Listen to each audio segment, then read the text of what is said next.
Hello everyone, welcome to episode 11 of Last Minute FPL. My name is Sasank and this is the Gameweek 11 podcast. Hi Vikas, how are you? Hi. Good, doing well. Pretty decent game week for me. Get into it. Happy with the green arrow. Sizable one, relatively Yeah, 500k. Um, so much better week than before, for sure. definitely didn't look like it on Saturday, but Sunday was definitely a good day, especially with the Spurs game. It could have been better, maybe with Brentford, but yeah, let's get into it. We'll start with last week's points. Even though we had a good week, AI team is still first in game week points, 54 points now at 26k. Uh, Salah, I think, was the big difference, and Wood is still scoring. The entire midfield returned, and Guardiola can't stop scoring either. Yeah, I think it's one of the weeks though where the captaincy didn't go as well for the AI team. Um, Palmer captain against United always looked a bit dicey. I think Chelsea struggled at Old Trafford for some reason every single year. I think it's about 11 years they've not won or something like that. Uh, Pretty dicey call, but overall still a great week. Yeah, that's an interesting stat. It used to be United at Stamford Bridge with those stats, but yeah, I think lot of I think it's the most drawn Premier League game, so no surprises there. Let's move on to my team. I also got 54 points. Pretty healthy green arrow going from 2.7 million to 1.9.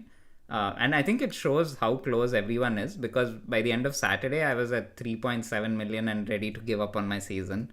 And then just one Spurs game with Solanke getting 16 points made such a big difference. Very disappointed with what happened with Flecken. He was on 12 points with just 5 minutes to go, and then he finished on 4. I think that would have seen a much like I was on 1.2 or 1.3 million, so it would have been much nicer. But I think I'll take this. I'm glad to stop the bleeding, and I'm somewhere around where I was when I wildcarded. Yeah, I think Calvert Lewin is the one big disappointment. I think a learning for me is that even if fixtures are good, make sure the team is good and the player is good. That doesn't matter how many good games there are in a row. Yeah, this is a great week for you. I mean, like 1.9 million all of a sudden doesn't look terrible. You can easily maybe one or two more game weeks. You can get into the six-digit ranks and then take it from there. So it looks bright future. Hopefully. Yeah, defense still disappointing, but Johnson's goal was, I think, important one for me. Okay, let's move on to your team. Green arrows everywhere this week for us. 47 points. How did you find your week? I think similar. I'm really happy I didn't see that Brentford game. I think that 4 point doesn't feel as bad. If I'd watched that game, I think I'd have pulled out my hair by now. Joined the ball fraud managers and doing that. Now, yeah, Saturday was very disappointing. Sunday was really nice. I was watching the Spurs game and I really felt joy with respect to FPL after a long time, watching Solanke finally get some returns. So that was a very, very nice watch, and that feeling of actually having something going your way, that was a feeling that was much needed and a welcome change. Yeah, and Spurs have Ipswich next, so hopefully more of the same. I think one other thing common between your team and my team is Haaland captain blanking yet again, stinking up the place. A lot of money tied up in him, and Semenyo on the bench for both of us.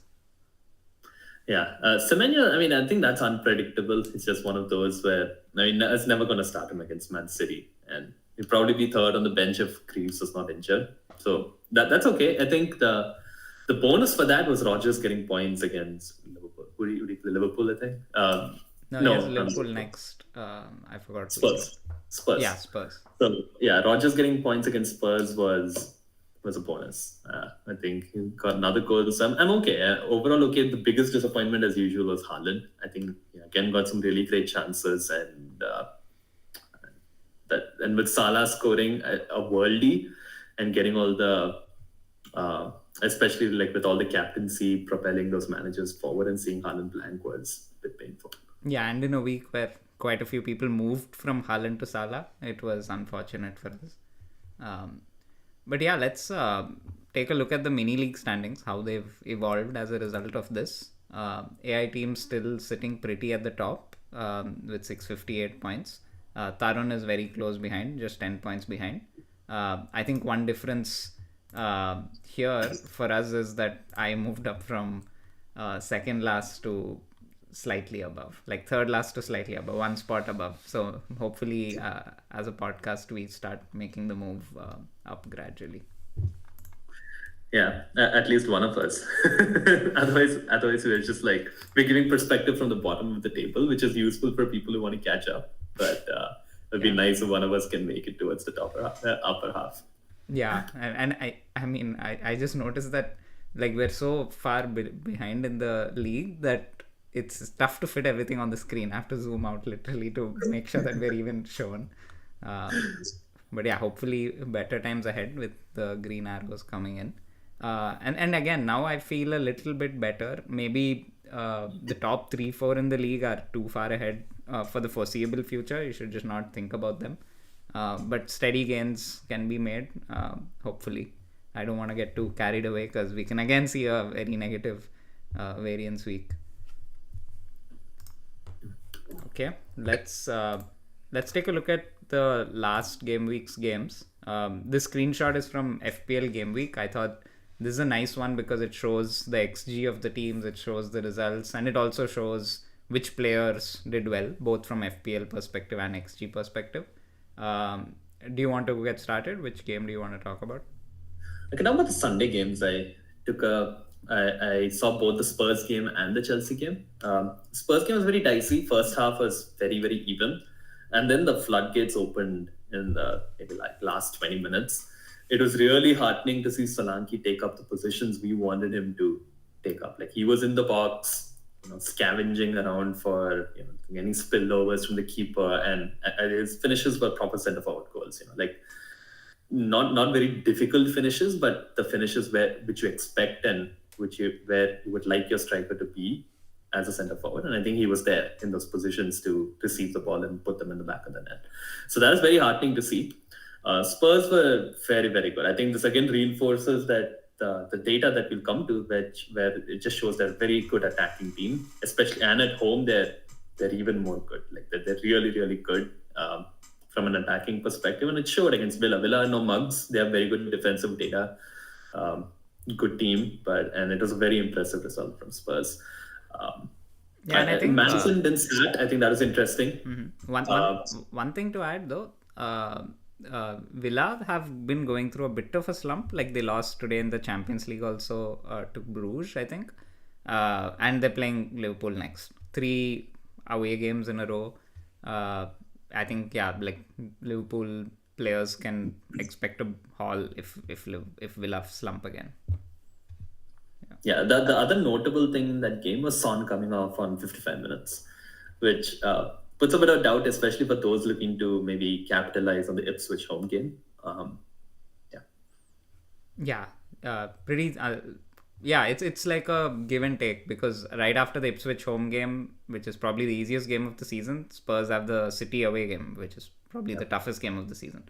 So it's like you give some and then you lose some also. So it's not, and with minutes being a doubt, Son may not be the reliable transfer in this week. He was subbed at halftime in the Champions League, which again could be a good sign, could be a bad sign. I don't know. I'm sure he'll start, but maybe 60 to 70 minutes is what we can expect. I can talk about the Bournemouth City game. Bournemouth played really well. I think one thing that I wish I thought of before was how narrow Bournemouth's pitch is, which allowed them to really sit back and defend deep. City just didn't get any chances through the middle, and even from wide positions, Bournemouth did a good job crowding it in the defense. And City's first shot on target was in the 80th minute. So even though Haaland got a bunch of chances at the end, like he got 3 shots and 2 of them were really good chances, which made his XG go over 1. For majority of the game, he looked really bad.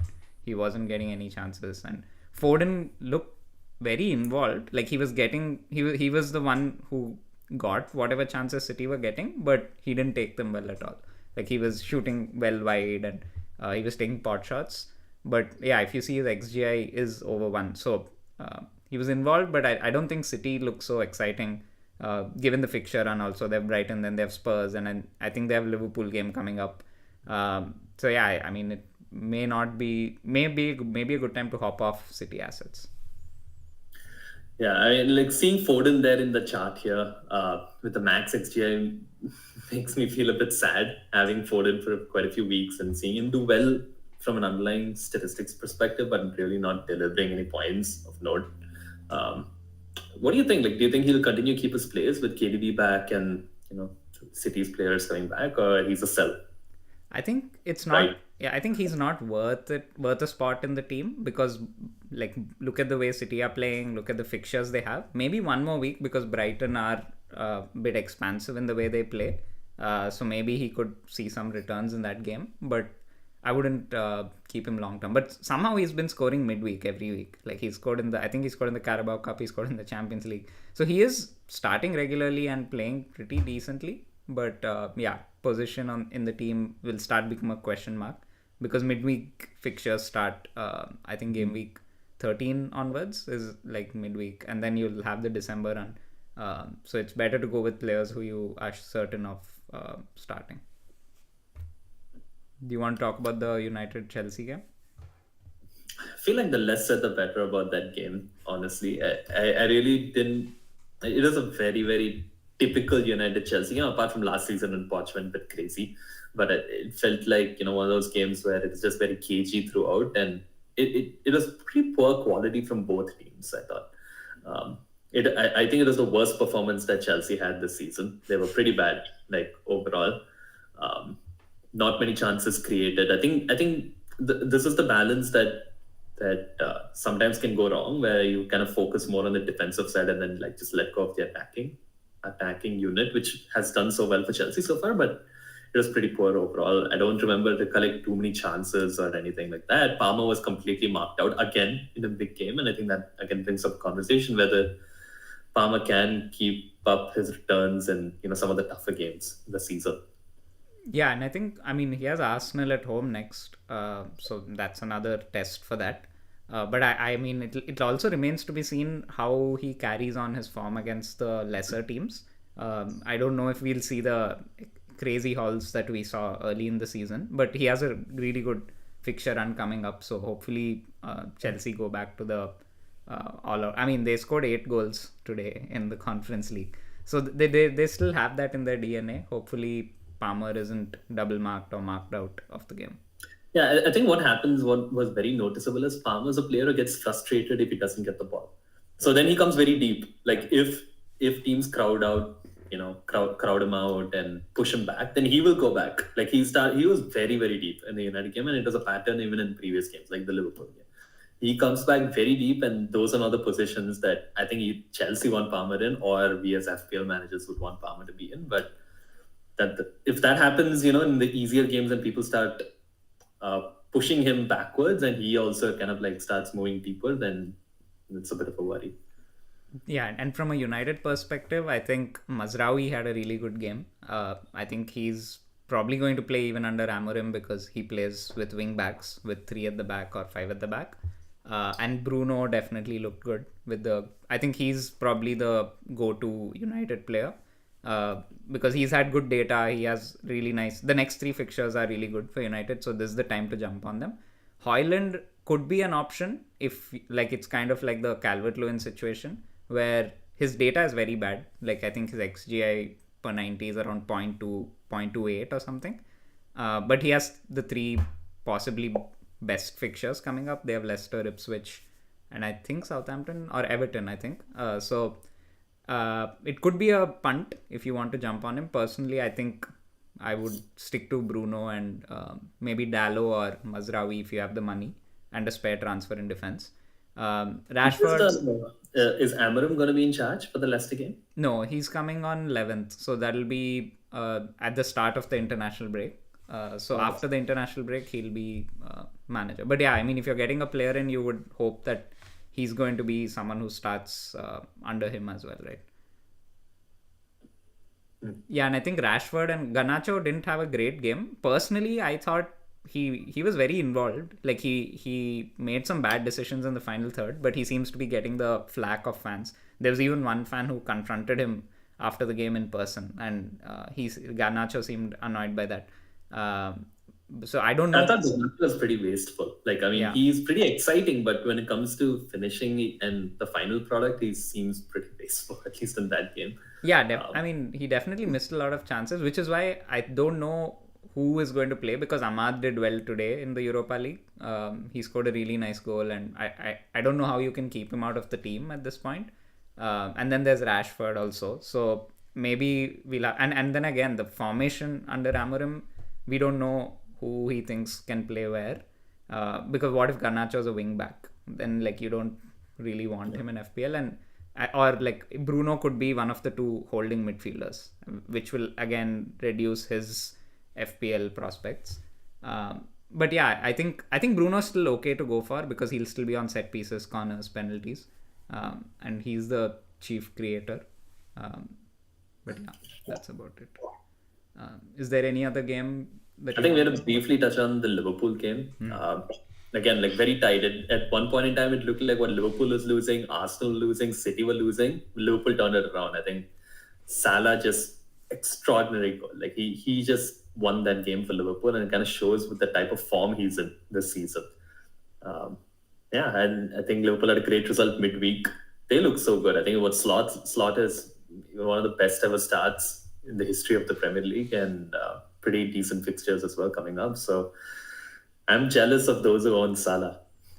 Yeah, and I think Liverpool do this thing where they score a goal and then they immediately score another, and they did that again. Like it's just like a sucker punch, and you know that the game has been taken away from you.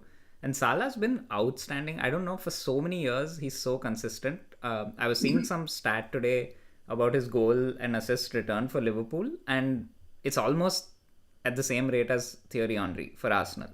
Like and I don't It's, think he gets the credit he that was he not in the deserves. Ballon d'Or like top 20, 30 or something. That's just ridiculous, Yeah, he honestly. doesn't get the credit that he deserves, because he's right up there with the best ever in the Premier League. Because from the time he came to Liverpool, he's hit the ground running, and year on year, like he you expect him to score every week. So yeah, I mean, definitely next three fixtures also look great. I think they have Villa, Southampton, and maybe City after that, but definitely the next two are really enticing I think fixtures. one thing I want to quickly touch on Liverpool is midweek they played Diaz as centre forward and he scored a hat trick from centre forward against Leverkusen, who are in a really good team. They won the Bundesliga last year. Um, going to be interesting if and Nunes has not been very impressive. It's going to be interesting if Diaz kind of gets that spot in Jota's absence, and he can kind of pull us back into looking at him as an option or a differential. Yeah, I don't know if it's the right time to go for them, because again, midweek fixtures are coming and it's chaos in rotation. But yeah, I think Jota's injury definitely gives a little more of a leeway in doing that. But there's still Darwin and Gakpo. You never know who's going to play. I personally, I don't want to go there.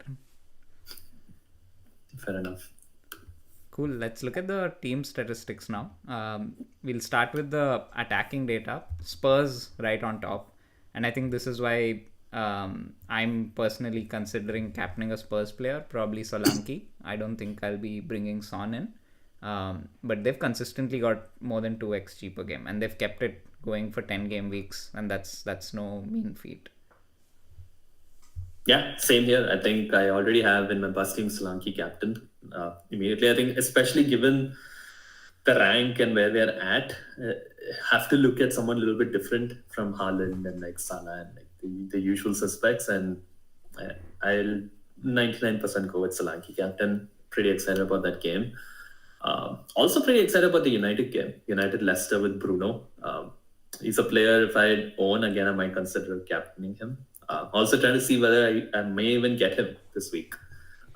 That's also top of mind for me this week. Yeah, I think the only thing with United is like, you never know which team shows up. Today, the game against PAOK, like it's a Greek team, and they struggled for 60 minutes. Like it didn't look coherent at all, which yeah, it's a concern. And but Bruno, I think, is okay. He's been creating chances, and he's been getting a lot of goal scoring opportunities also. So yeah, I think if you have that transfer and a spot in midfield, it's a good option. Anything else that stands out? I think probably the 3-4 teams that are not really scoring goals who you can target for clean sheets, because clean sheets have been very few this season. Again, this week all the big teams conceding goals, making me double think having Arsenal and Liverpool defense. But if they're playing Ipswich or Wolves or Leicester or Everton, maybe you can hope for a clean sheet. Yeah, I think it's very hard. I don't even know where the clean sheets can come from looking at that fixture list. Yeah, Probably, let's move on to defense and look at those numbers also while we talk about clean sheets. Uh, yeah, so again, just two teams really having less than 1 XG per game. Man City's XG per game has gone up significantly over the past few weeks. Um, and also Rico Lewis getting rotated. I think his time is numbered in my team. Eventually he'll make way, or like at least sit on the bench. Um, but yeah, Forest still putting up great numbers. yeah. Forest has been very consistent, so pretty surprising to see them so up high after like 10 weeks now. I think definitely a surprise this season. I thought they would slip down over time. Yeah, Liverpool's still looking really strong. I think they're even this week when I'm looking at the where do I have the maximum confidence? It's Liverpool. I think even though they're playing Villa at home. Trent has not been doing much, honestly, at this price point. But given clean sheets are so hard to come by, that's where I'm hoping for some points this week. Apart from that, I'm actually like thinking of maybe even like just downgrading Trent or just getting money out of the defense because it's been so hard to come by. The other team here that can potentially start becoming interesting from a defensive perspective is Newcastle. And their fixtures they're showing up here at least now in the top 10. The fixtures are becoming better, and they have some good cheap defenders, attacking defenders as well, like Hall and Livramento, who are starting doing well. And they're a team that I'm also considering from a transfer perspective for the future. Yeah, I think Newcastle is definitely an option, especially at their price. But I think one more team that's going to become interesting is Arsenal. Like if you remember, their XG was around 1.5 in the first few weeks, but that average has come down to 1, which means that in the last few games they've been doing probably 0.6, 0.7. Good signs, still not great because they were much better last year, but the fixtures are turning. So you'd expect that to only get better, and they have a great run of fixtures from I think game week 12 to 26 or something. They only play City, which is and I think maybe I don't think they play Liverpool in that time. So I'm still holding Gabriel. I don't think I'll go double defense. I won't upgrade my keeper, but hoping that clean sheets start coming for them. Yeah, good point. And I think maybe briefly touching on the whipping boys, Ipswich Southampton still going about 2 goals per game, expected to go about 2 goals a game, which is what we want to see when we're looking at attackers against them, like Solanke and who's playing Southampton this week.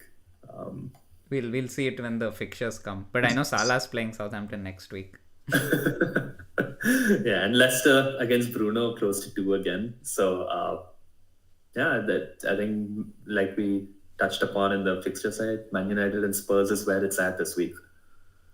Yeah, and I think Wolves have been a bit unlucky. Looks like out of all the 20 teams, they're the only ones who are conceding more than their XG significantly. So almost conceding 3 goals a game, even though they're expected to concede only 2.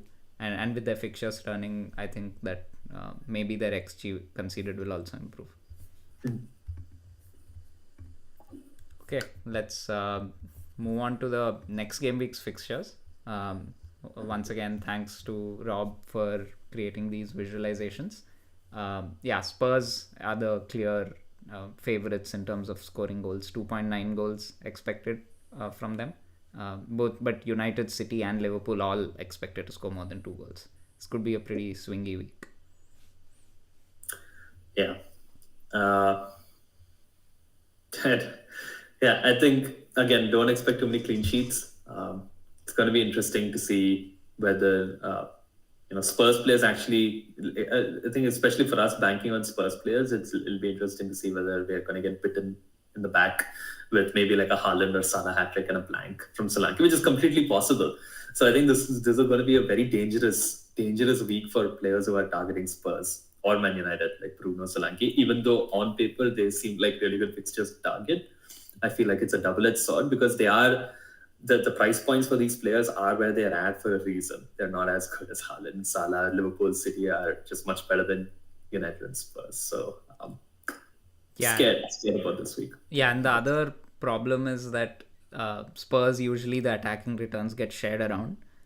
There are games where like they'll score 4 and Solanke gets nothing, or there are games where they'll score 4 and Johnson gets nothing, and at the same time there'll be games where they, like last week where Solanke got a 16 pointer, but Son got just 4. So I don't know if like you end up on the wrong side of the individual returns, even if Spurs thrash Ipswich.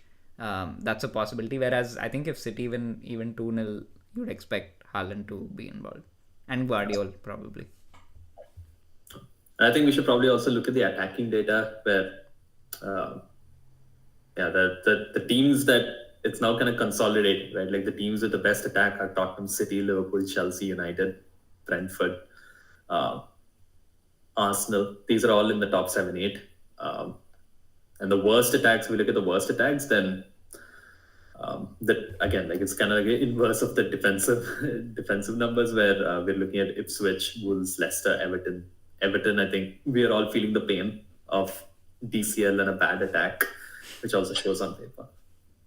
Yeah, and looking at the individual player projections on the right, interesting to see Højlund being 0.51 goals for the Leicester game. I don't know if, because this is a betting market, it's possible that United fans are betting on him and like that's what is making his probability of scoring go high, or is it purely based on data? Because he doesn't have great numbers. He has 0.28 xgi per 90, which is like well below even the likes of Strand Larsen and Cunha. Like he's probably like a tier 3 striker in terms of data and eye test. Like eye test also, he doesn't really look threatening. And it's also interesting to see that Darwin and Gakpo are like significantly higher than Diaz in their probability. So maybe bookmakers know something about the team that we don't. Yeah. Haaland at 0.75 worries me. I mean, we all know Haaland can score a lot. If Brighton play like how they played against Chelsea, I just, when I think of Brighton, I know it could be an anomaly, but I just have that game in mind where they're so attacking, they push up the field and leave so much space. If they play like that against City, and City are on it, which they could be, even though they're in bad form, they're a quality team. It could be 4-5 goals for City. It's possible. Yeah. And I think the only thing that's making me lean towards Solanke is, firstly, City's playing away. They haven't looked great for a while playing away. And the other thing is, I know that Solanke versus Ipswich is a good game. Like it's at home. Spurs are the best attacking stats. Ipswich are the worst defensive stats. I mean, if Haaland outscores Solanke after that, it's fine. Like it's individually, Solanke is one of the best captaincy options. The way I also like to think about it is, what would like Solanke, a little bit the fear comes because he's like 7 million something and Haaland is like 15 million, not 11, 15 million, right? Which is like double the price of Solanke. Now, but what if Solanke had Ipswich at home every single week, like 38 weeks of Ipswich at home? What would his price be? Like maybe like 10, 11, maybe 11 million. So he's an extremely high priced asset for this week from a cost perspective. So Makes sense. Feel okay about going Solanke, but there is a risk and a danger. Yeah, and I think that's, and also like a lot of people moved out of Haaland, so it still feels like kind of okay if he scores or if he does well. I mean, there were weeks earlier in the season where we got the Haaland versus Saka captaincy wrong, or we got the Haaland versus Palmer or Salah captaincy wrong, and it didn't damage our rank too much till post wildcard when Haaland just continuously blanked. So hopefully, I mean, if both do well, 4-5 points here there, should be okay. If it's anything like 10 points, 11 points, that'll start getting sad. Now, what's the worst case? You're back at second last, and I'm back at last. Yeah, there's not much further to go down from here. Okay, let's move on to the easiest and toughest fixtures. We'll start with the easiest fixtures. Looks like Leicester's at the top with the United game coming up. Yeah. So, yeah, the reason why this picks up Leicester at the top is not because of the United game, but they do have some good fixtures coming up, at least from the perspective of attacking players, because what it implies is that the teams that they're facing are weak defensively. And so far, United have been weak defensively, so I guess it does add some weightage there. The fixtures they have, Leicester have, United, Chelsea, Brentford, West Ham, Brighton. I think all teams that are pretty leaky defensively. At the same time, I don't think I'd be recommending Leicester assets. That's why they're not highlighted. They don't have the best attacking data. The teams that are interesting are Bournemouth, Man United. Bournemouth have really great fixtures coming up. Good attacking team. I think the same things we just spoken before, right? Like the team has to be good, players need to be good. So Bournemouth have Brentford, Brighton, Wolves, Spurs, and Ipswich coming up. Really great fixtures for Bournemouth. Then Man United, we already spoke about Man United as a team to target for the next three. Extremely strong fixtures of Leicester, Ipswich, and Everton. I think as a Bruno owner, I would at least expect like two double-digit hauls there, and that's what I'm considering getting him in, because over the next three, he could be one of the top 2 or 3 best assets in the game. What do you think? Yeah, I mean, that's the absolute best case. Like, the only concern is they've been so wasteful this season that it has to stop at some point. Like, this is some of the weirdest underperforming of XG in a season. Like, they've underperformed by 10 goals in 10 games.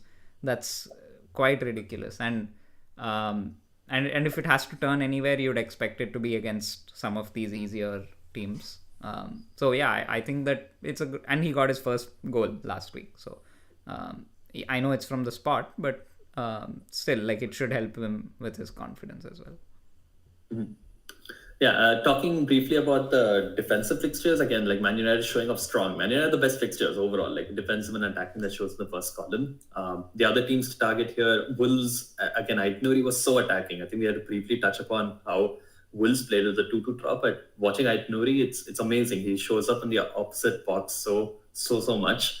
They have very good fixtures, again, like for the next 5-6, so definitely team to target. Wolves, Man United, I think Dallo. We'll go to the recommendation list, but United have great fixtures. We just spoke about it. Other team, maybe not for this week, but in time fixture turn is Brighton. This week it's City, but they're also another team to target moving forward and to keep towards the top of my mind. Cool. Let's look at the difficult fixtures then. Liverpool are right at the top. I guess it's because of the City game coming up. Yeah, so they do have Newcastle, City, and Villa in the next 4. Yeah. So those are not easy fixtures for attacking players, and this is based on last season's data as well. Yeah. So it also depends on kind of like how these teams have performed home and away. So it includes those factors in this projection. So based on the model, yeah, Liverpool not the best for having attacking players, but at the same time, I think no one's going to say like sell Salah or don't get Salah because he's extraordinary. Liverpool are a good team, yeah, and they have really strong data. Other teams that I'd look to kind of move a little bit away moving forward are Nottingham Forest. I think there are people who have Wood. I'm not looking to get Wood in, even though he's been fantastic and he's scoring. I wouldn't sell him if I had him because he's just such a good asset at the moment until I know that Forest are not doing well and he's not scoring. I'll probably still keep him, but he's not a player I'd look to get. Yeah, Southampton. I don't think many of us own Southampton assets, so yeah. not much of unique insight there. Don't get Southampton players. and And what about City? I think we just like, given the price, given the form and the fixtures, I think if we have to take our advice, it sounds like sooner rather than later, Haaland should probably go. I don't know. I'm in two minds about this because the other thing that like with City, I think defensively I agree with you. I think Rico Lewis or Guardiola, I wouldn't like to get them and might even look to get them out.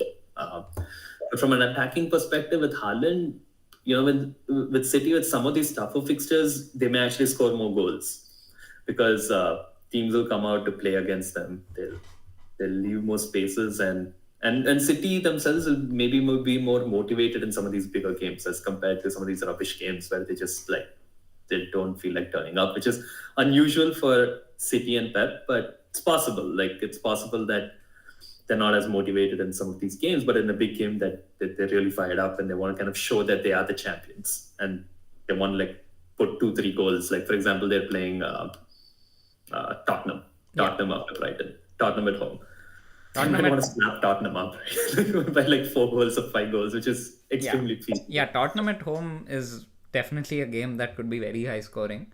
I think the question is, what are the alternatives likely to do? But at least based on this view, Liverpool with Salah and Arsenal with Saka are also showing up in the tricky fixtures. So maybe it's okay to keep Haaland based on this.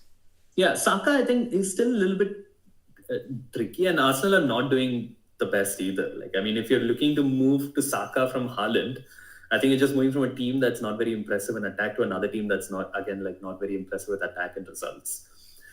And he also has like Chelsea and Forest. Chelsea not the strongest defensively, but still they can stink up the place like they did at Old Trafford. So and Forest have really great defensive numbers. So Saka maybe like moving forward 2-3 weeks later, but not someone I would target now personally. Cool. Let's move on to our position-wise analysis. We'll start with the forwards. I think both of us are suggesting to get Isak. I personally think maybe not necessarily this week because he does have Forest to start with. I think it makes more sense from next week for sure. But I think he could be a good differential to jump early on. The other player I've marked as a buy is Raul.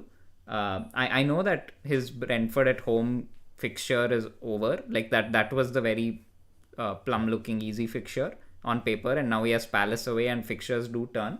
But I was looking at the data, and he actually had, like, if you look at the XGI per appearance, he's much better than alternatives like Cunha and Strand Larsen.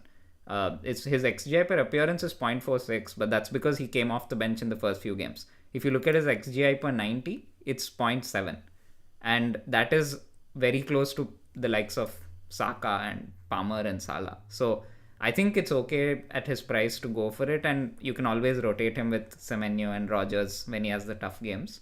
And that's what I'm trying to use as a metric more and more to make sure that the XGI per game or XGI per 90 is around that 0.6 or 0.7 mark to basically see them as an elite option and not make Calvert-Lewin type mistakes again. Yeah, I think the question there between at that price point is a Raul versus Strand Larsen. I think that's where the thought process goes because Strand Larsen has better fixtures. His play like for X minutes is higher, whereas Raul I think is a better player. And yeah, but Strand Larsen's data is very poor. Like his Strand Larsen's data is I think around 0.3 XGI per 90. But yeah, he is a cheap player and you can go with the fixtures. But like it's kind of like I don't want to compare everything to a Calvert-Lewin situation because he's one of a kind. But like it is more of a hoping that the fixtures will give the data and the form. Whereas I think Raul has the good fixtures. It's just that the tricky ones fall in between, and you just have to see in your team whether like you can play someone else in those weeks. And I think with most of us having 8 attackers, I think that can be managed. Yeah, fair. So I have Solanke, Cunha, and Isak. Cunha and Isaac because good fixtures coming up, and I think Cunha is getting a lot of bonus points, and he looks good. I think he's the best attacking player that Wolves have. A little more expensive than Stranlas and Raul, but if we can get there, I'd love to get Cunha in. Uh, Isaac again, I think it's just a little bit differential. I'm looking at players who can give me a bit of a rank boost and also have pedigree. Could play a good team, so definitely considering Isaac moving forward. Solanke, I've gotten more from a greedy perspective. I think for this week, he's absolutely maybe the best option, forward option. And especially if you're looking to chase, I think getting Solanke and captaining him. And even like, you don't have to immediately get him out also. Like, you can bench him and then like play him like to just miss the city fixture and keep him around and then maybe move him out later. It's still an option, but I think that Ipswich at home has a high ceiling, so I put him in there. Yeah, and Solanke is another one whose data is very strong. He's right. He's second here. He's 0.72 xGI per appearance, and and that's again along with the likes of Saka and Salah and Palmer. Only Haaland stands above that. So at his price, in fact, like you should probably just hold him. I know that we're speaking off the back of a 16-pointer and the previous 3 games weren't so great, but I think both data-wise and like points per game also have been pretty good. So it's not over the 10 weeks, he has been justifying his value. Agree. I think our we'll probably change our mind again if he blanks against Ipswich and gets like a 2-pointer. So this week is big for Solanke. I think if he does well this game, then I'll seriously consider holding him on and just maybe like bench him for City or even just play him for City. Yeah, there's definitely the loyalty factor or the hatred factor when if he doesn't do well, like I wouldn't want to. But then like I'll also feel worse when I just sell him and he continues doing well. Yeah, I think it's really nice we do this podcast on Thursday. Like a lot of the immediate reaction goes away and we can be much more calm. Yeah, and then there's still another day or two to think about it also after that, where you can evaluate the decisions that you're decided. Point to Solanke this coming weekend. Like, I see in Cell we both have DCL. No explanations needed there. I think we're going fast forward. Solanke is part of the disaster twin. I think he's come out of that category now. DCL's got to go. I think I sold him. I just like, I see no. I would get him out for a hit, honestly. I would just like kick him out. Yeah, I have two free transfers, and I was actually looking at some moves like moving Haaland to Salah, which involves keeping DCL. And then I thought to myself, if I have 2 free transfers and I'm not getting rid of this player, then like I don't know what I know in FPL. It's better to keep the players who are doing well. Like whoever is not doing well, just get rid of them. And like instead of trying to be over smart and playing the fixtures and like moving out players who are already like Rodgers and Haaland are doing perfectly okay. So I thought DCL should be the one to go. I think putting Haaland in avoid here is kind of a bit of a cheat code where like I didn't want to put him in sell because I think that he could do well against Brighton. Yes, exactly. Same thought. But I don't think anyone's buying Haaland right now. It's more of whether to sell him or not. I think that you have to make that call. Like last week, managers made that move and they gained quite a bit with Salah captain getting 18 points. I think Villa at home can be a good fixture for Salah, but I personally would keep Haaland for one more week. Same thought process. I put Darwin in sell. Darwin because the same explanation I gave before, because I don't know if Diaz is going to start there. Maybe Gakpo plays false 9. Not a player that there are so many good forward options which you've spoken about. So it was tempting to me last week. I think I brought him up last week as well. Can he fill in as the number 9 option coverage for Salah? And given how Liverpool played midweek and some of this data coming out from that game, and I just don't feel comfortable if I had him. Wouldn't feel comfortable. Yeah, and from the AI perspective, Isak is highly rated. Like his projections are right up there with some of the top midfielders in the game. And the transfer it's recommending is to do Jackson to Isak this week. So that's probably the move it'll be making. Of course, like let's move on to midfielders and we'll talk about it. But Palmer's fitness is a big question mark. So yeah, here's the midfielder view. I think both of us have suggested Son and Bruno as players to get. I also have Salah as one of the players to get because not just Villa, he has Southampton after that. But I think we spoke about all these players. What about Brennan Johnson? You think he's a buy this week? I think so. I think it's a buy. He's after Solanke, I think he might be the best option because of the uncertainty around Son's fitness. So yeah, I'm jealous about you having both Johnson and Son. Wouldn't captain Johnson as Johnson and Solanke? Wouldn't captain Johnson, but he's 6 million. Like I think, for example, if you have an extra slot at that midfield, he seems very, very strong by this week. Yeah, and like he's another player who, like if you look at his XGI, he's consistently been in the top 10 of our tables in the stats tables, and his XGI per 90 is around 0.61, and he's been playing 90 minutes in the last few games.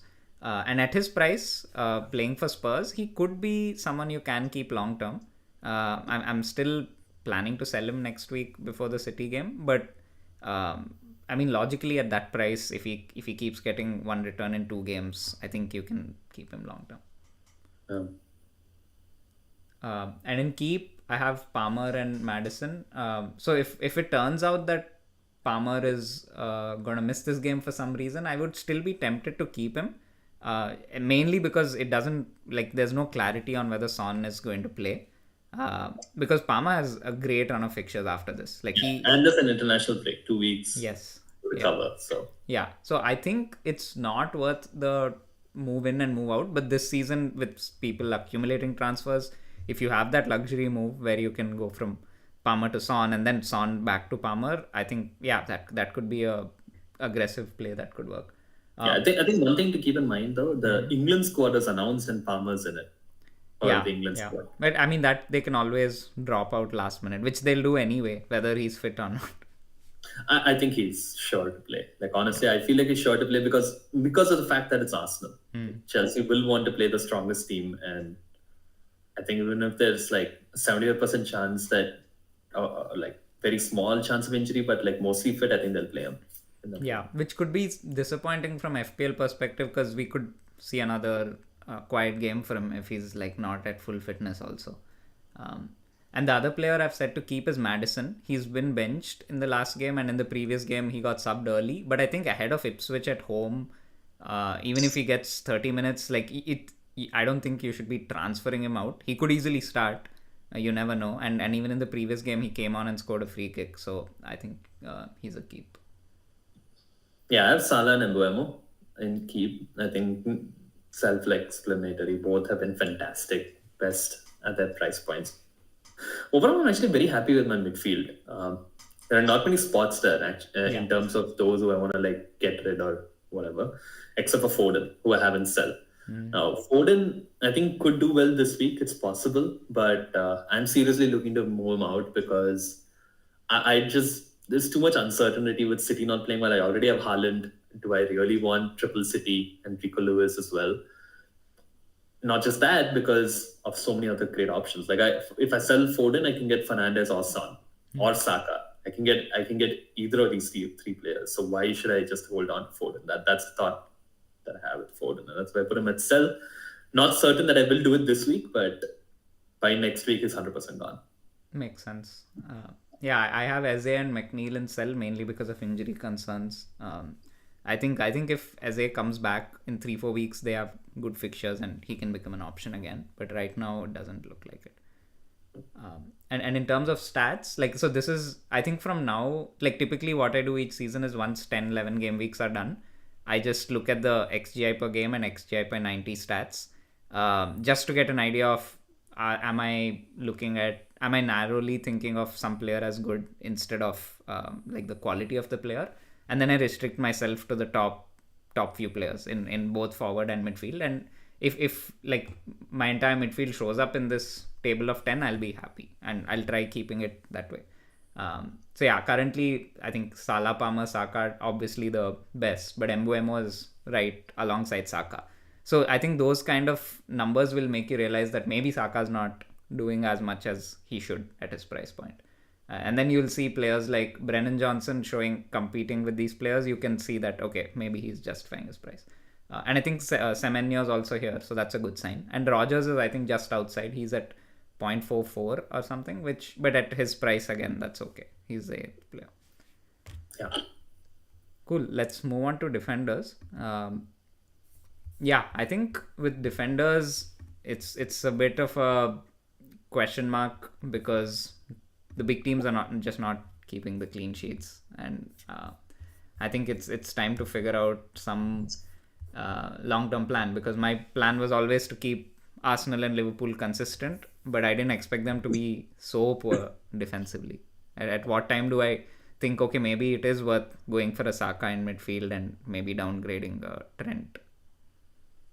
Yeah, I mean Trent is 7 million, which is a lot of money. I think he really has to get those attacking returns on top of clean sheets to be worth it, and he's not doing that so far. But at the same time, I think the reason why we're all keeping Trent is because there are just so many other fires in the team, and it seems like the least of our problems at the moment.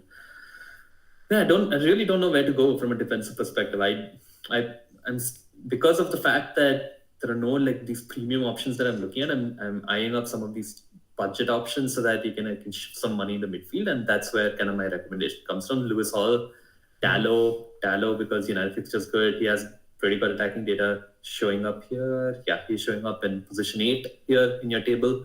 And Aït-Nouri, again, fantastic to watch. Aït-Nouri, maybe not as many clean sheets, but I think he could come away with some attacking returns at least. Keep, I have Gabriel. Kind of similar to what you said. Arsenal's defense is tightening up. They have good fixtures, and he's always good for some attacking returns as well. Yeah, I've kept Hall in buy for the same reason. Fixtures are turning. He's cheap. He looks like he's going to play. Hopefully, he keeps his spot through the December busy period. Keep Trent and Gabriel. I'm still holding out on hope that Trent starts getting those attacking returns that he usually gets. And Arsenal, we already spoke about. Avoid Lewis. I think I could be selling him in the next few weeks, but I don't want to waste a transfer in the defensive spot. I'm okay playing Mikalenko and taking the the inevitable blank, because Everton are this weekend it looked like they will keep a clean sheet, and in the end they conceded. And yeah, that's why I don't have anyone in sell, because I don't think it's worth using transfers in defense right now, given that there's so much happening in the attacking positions. Yeah, I agree. I have Trent in avoid. The only difference is he's going to shift it down to the avoid bracket, because I don't think I'd look to get him. Like, if I don't have him, I don't think I'd look to get him at all. I'd rather get like a Dallo or an Aït-Nouri or a Hall and just bolster up my midfield. And I think something interesting in the AI projections that I saw is that Hall is 4th, which is incredible. Tsimikas is 5th. Like, Robertson hasn't been starting, and so Tsimikas could be an option. And Kirkes is 7th, and Ashley Young is 10th. Like, I didn't even realize that Ashley Young was playing so regularly, and I checked, and he's been playing 90 minutes every game. He feels like he feels like James Milner. Like, he's just like around, consistent, and like just playing forever. Yeah, like you'd think that he retired 2 years ago, but apparently he's still playing. Okay, we'll quickly touch upon the goalkeepers as well. Yeah, I think, again, not much to add here. I've personally not suggested anything. You've recommended Sanchez again. Yeah, I think he won't get him this week, but he's in my thoughts to replace Flecken eventually. Yeah. I think Brentford's fixtures are toughening up. It's not like it makes a difference. He's getting 2 points even in their supposed easier fixtures. I think 4.7-ish Sanchez is a better option. So he's the only keeper that's top of mind for me. I think one thing about Flecken, though, is Brentford are doing a really good job at restricting teams to low XG shots. He's getting a number of saves because of it. Yes. He made 10 saves, and I think he was on 6 saves within 30 minutes. So with everyone not keeping clean sheets, he may be an okay option medium term. Okay, let's move on to our teams. We'll start with the AI team. Yeah, I think this week it's doing Salah captain at Villa. Even before Palmer injury news, Salah was projected to score more. double Spurs against Ipswich, but one of them is Madison. I think attack is a little weak looking with Wood at Newcastle, Havertz against Chelsea, and it'll get Isak, but he's also playing Forest. So I think the front three are playing tricky defenses. And defensively also Lewis it's unclear whether he'll play because he played 90 minutes in Champions League and Walker could come back in again. And it's starting Fabianski over Sells. Yeah, but the flip side is there's Salah, captain, Palmer, Madison, and Johnson. That midfield looks incredible for this week. Maybe not Palmer as much, but the other he could always do well, and the other three are really strong for this week. But yeah, I think this is a week where the AI team could finally get that red arrow, and Tarun might be pretty happy seeing this. Yeah, and at 26k, it's more likely you get a red arrow. You have to keep doing really well to keep your rank at that level. Let's move on to my team. I'm still at 1.9 million, so I have hopes for green arrows, even if the team doesn't do too well. I'm probably going to do Solanke captain. I briefly flirted with the prospect of getting Son in. Son and Haaland. Basically move Haaland out and get someone like Isak and upgrade one of Semenyo and Rogers to Son. But I won't be doing that. I'll be doing most likely Calvert-Lewin to Raul. I was torn between Jimenez. I did consider Højlund as well, and Strand Larsen and Cunha, but I think Cunha was a little too expensive. I don't want to spend so much. And Raul's numbers is what put me over the top. Put him over the top, and I think that I'll rotate him with Semenyo or Rogers if I still have them in my team. But yeah, would you start him over Rogers? He goes into the team. Yeah, he'll go into the team, and Rogers will go on the bench. I think Lewis also, I'm little uncomfortable with starting him. But then Mikalenko is not a great option either. And I'll also be starting Fabianski over Flecken this week because Bournemouth are a pretty attacking team. And I'm sure Calvert-Lewin will punish me by scoring against Fabianski. Cool. Let's move on. Nothing you can do. Yeah. Let's move on to your team. Do you want to walk us through it? Yeah, captaining Solanke. I think that's certain now. I'm not going to change that. Even though, again, tempted to go Haaland, just because now even there'll be lesser people captaining Haaland on the flip side. So, but I think I'll just go Solanke captain, Haaland vice captain, and pretty okay again. Like pretty happy with the squad this week. Lewis, like you said, I'd rather move him out, but not urgent. It's not an urgent priority for me. Worst case, Mikalenko comes in. But Mikalenko's fixtures toughen up. Greaves is injured. Mm-hmm. It seems like there's a crisis building up there in defense with Lewis, Mikalenko, and Greaves. Yeah, I think eventually we'll have to make that defensive transfer. Are you going to keep Foden? He's moving out. I think he's mostly going to move out. The question is whether it's Son or Fernandes. Or Saka. Saka, I don't want to move to Saka, but the reason to move to Saka is because if he rises in price, if I lose out some price thing and then I need to make one more transfer to get him, that feels kind of like painful. But I also think at this point I should optimize for points and not think about these things. So yeah, he still has Chelsea and Forest left, so maybe it's not the best time. But if you get Son, will you captain him? No, I think I'll still captain Solanke. That's why I'm thinking, should I get Son? What's the point? He can still get a few goals, so that's the motivation there. But it's certainly less impactful than if I were going to captain him. And the fear from captaining him is based on the minutes. I'll try to see what Ange says in the press conference. If he's pretty positive about Son, then I might captain him, maybe. But I may not even get him. I might go Bruno because with Son you have that City fixture coming up next, and I'll have Solanke and Son, and I'll have one transfer. It feels not very optimal. Whereas if I get Bruno, I don't have to worry about him for 3 weeks. 3 weeks I can just keep him. He's probably going to rack up points. And seems like makes sense. Painless option. Cool. Okay, that brings us to the end of this week's episode. Hope you have a good week. Any last words, Vikas? Yeah, wish everyone the best for the weekend and see you next time.